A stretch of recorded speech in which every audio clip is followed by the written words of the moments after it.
So students, this chapter is environment and sustainable development. Environment means जो हमें हमारे आसपास के जो भी हमारे रिसोर्सेज हैं, जो भी हमारा इंफ्रास्ट्रक्चर है, जो भी हमें अपने पूर्वजों से मिला है, that is known as environment. तो एनवायरमेंट क्या है कि जो टोटलिटी ऑफ ऑल रिसोर्सेज, जितने भी हमारे रिसोर्सेज हैं उनको मिलाकर हमारा क्या बना है, इन्वायरमेंट बना है। नेक्स्ट है आपका बायोटिक एलिमेंट और एबायोटिक एलिमेंट्स। बायोटिक एलिमेंट्स जो लिविंग हैं like birds, plants, forest, animals, that is all biotic animals.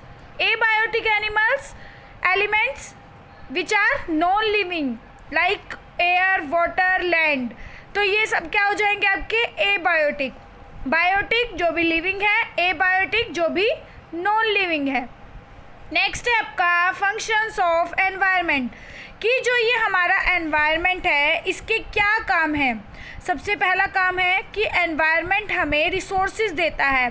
It provide resources like renewable resources और नॉन रिन्यूएबल रिसोर्सेज। ये हमने लास्ट चैप्टर में किया था, रिन्यूएबल और नॉन रिन्यूएबल रिसोर्सेज। नेक्स्ट है एनवायरनमेंट एसिमुलेट वेस्ट। जो भी हम कूड़ा घर से निकालते हैं तो वो कहाँ पर जा रहा है, एक तरह से एनवायरनमेंट में जा रहा है। एनवायरनमेंट सस्टेन लाइफ, हमें अपनी लाइफ को जीने के लिए लाइक हमें सन, सॉइल, वाटर, एयर, ये सब कुछ चाहिए।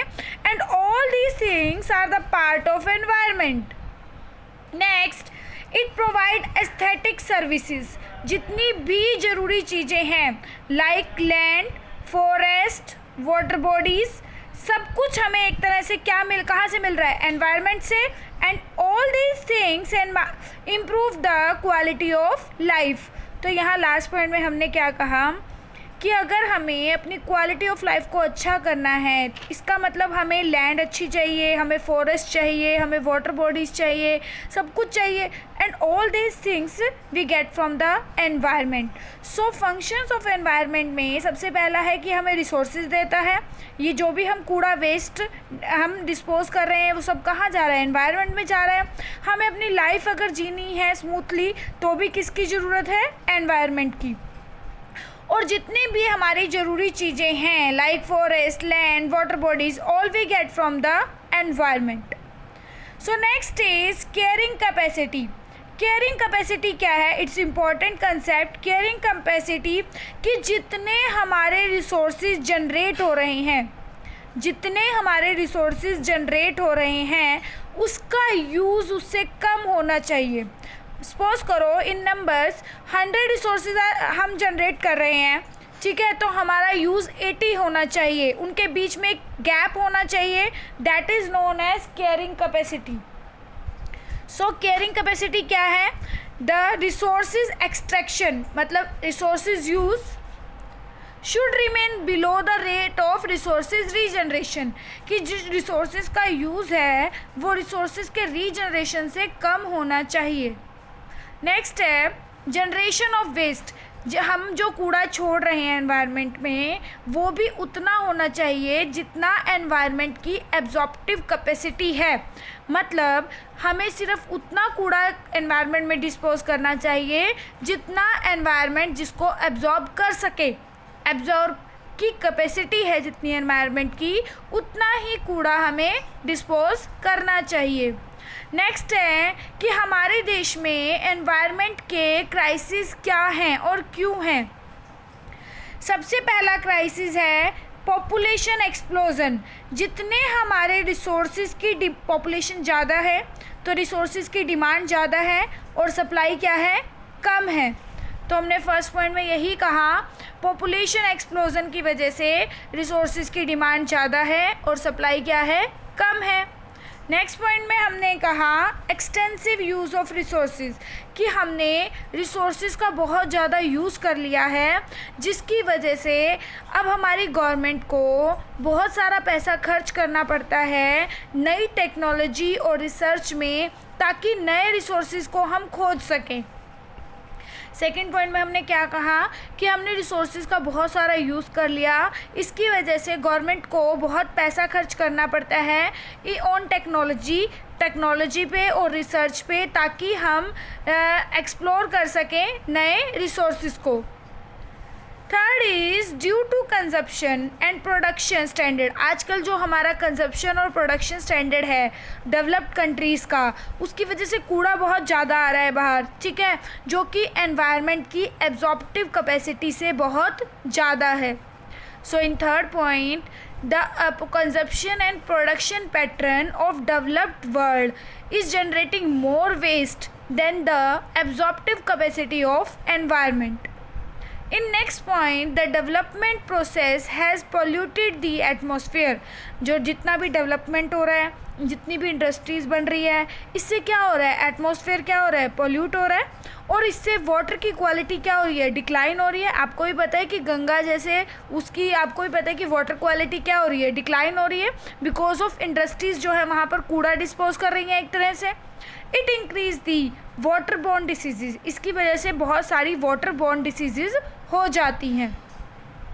नेक्स्ट है कि हमारे यहाँ पर और भी बहुत सारे इश्यूज़ हैं, like global environment issues, global warming and ozone depletion. ये भी हैं जो एनवायरनमेंट के लिए क्या क्रिएट कर रहे हैं, एक तरह से क्राइसिस क्रिएट कर रहे हैं। तो हमने क्या कहा कि एनवायरनमेंट के क्या क्या क्राइसिस हैं, कि एक तो पॉपुलेशन ज़्यादा है, तो रिसोर्सेज की डिमांड ज़्यादा है और सप्लाई क्या है, कम है। सेकंड, हमारा रिसोर्सेज का यूज़ हमने बहुत सारा कर लिया है, इसलिए गवर्नमेंट को बहुत सारा पैसा खर्च करना पड़ता है to develop more new resources. Next है एक्सटेंशन ऑफ मैनी रिसोर्सेज, बहुत सारे रिसोर्सेज वेस्ट हो चुके हैं क्योंकि हमने जो है कूड़ा बहुत डिस्पोज करते हैं हम इंडस्ट्रियल डेवलपमेंट की वजह से, जो कि एनवायरनमेंट की एब्जॉर्प्टिव कैपेसिटी से क्या है, ज़्यादा है। आजकल हमारा कंजप्शन और प्रोडक्शन पैटर्न ऐसा है जिसकी वजह से कूड़ा बहुत ज़्यादा डिस्पोज हो रहा है, जो कि एनवायरनमेंट की एब्जॉर्प्टिव कैपेसिटी से ज़्यादा है।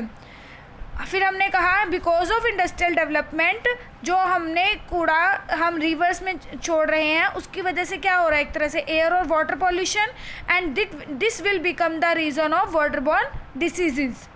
The last one is global warming and ozone depletions. Global warming and ozone depletion is also an environment crisis.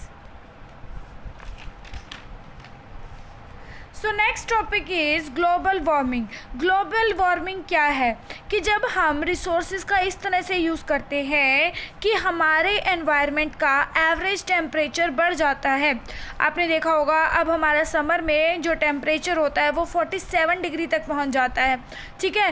तो ड्यू टू ह्यूमन एक्टिविटीज़, इस तरह की एक्टिविटीज़ है हमारी जिसकी वजह से एवरेज टेम्परेचर ऑफ अर्थ जो है वो बढ़ गया है, ठीक है। अब इसके रीज़न क्या है टेम्परेचर बढ़ने के? सबसे पहले तो जो हम कोयल और पेट्रोल के प्रोडक्ट जलाते हैं, जैसे आप टायर जलाते हो, इसकी वजह से ग्लोबल वार्मिंग का इशू आता है। डिफॉरेस्टेशन, हम पेड़ कटिंग करते हैं जिसकी वजह से क्या होता है, कार्बन डाइऑक्साइड ज़्यादा हो रही है, ये भी एनवायरनमेंट के लिए नुकसानदायक है। थर्ड, जो गोबर, एनिमल वेस्ट से, गोबर से जो भी गैस निकलती है वो क्या है, हमारी मीथेन गैस है। तो हमने क्या कहा, क्या कारण है, एक तो कोयल पेट्रोल प्रोडक्ट जल रहे हैं लाइक टायर, पेड़ों की कटिंग हो रही है जिससे कार्बन डाइऑक्साइड बढ़ रही है। थर्ड है कि मीथेन गैस जो कि एनिमल वेस्ट से इंक्रीज़ हो रही है, उसकी वजह से भी ग्लोबल वार्मिंग का इशू है। नेक्स्ट है आपका मेन इफ़ेक्ट कि ग्लोबल वार्मिंग के इफ़ेक्ट्स क्या हैं। सबसे पहले तो जो हमारी आइस है, ठीक है, वर्ल्ड वाइड वो मेल्ट हो रही है। आइस मेल्ट होगी तो सी लेवल बढ़ जाएगा और फ्लड ज़्यादा आएंगे। इसी तरह से बहुत सारे हमारे यहाँ स्टॉर्म्स आते हैं, हैवी ह्यूरिकेन्स, मतलब स्टॉर्म्स, बहुत हैवी स्टॉर्म जो होते हैं जिसकी वजह से क्या होता है, ठीक है, storms are likely to be become stronger, मतलब ये स्टॉर्म तूफान आ जाते हैं जिसकी वजह से भी बहुत सारा कुछ डिस्ट्रक्ट हो जाता है। इसके बाद हमने कहा कि बिकॉज ऑफ ग्लोबल वार्मिंग बहुत सारी बीमारियां आ गई हैं लाइक डेंगू, मलेरिया, और थाउजेंड्स ऑफ स्पीशीज़ जो हैं वो हमारी क्या है, डेंजर में है, गायब हो चुकी हैं। तो हमने कहा कि ग्लोबल वार्मिंग का इफ़ेक्ट क्या है कि एक तो हमारी आइस मेल्ट हो रही है, बहुत सारे तूफ़ान आ जाते हैं और बीमारियां हैं, डेंगू, मलेरिया, और बहुत सारी स्पीशीज़ क्या हो गई हैं हमारी एक तरह से डेंजर में आ चुकी हैं।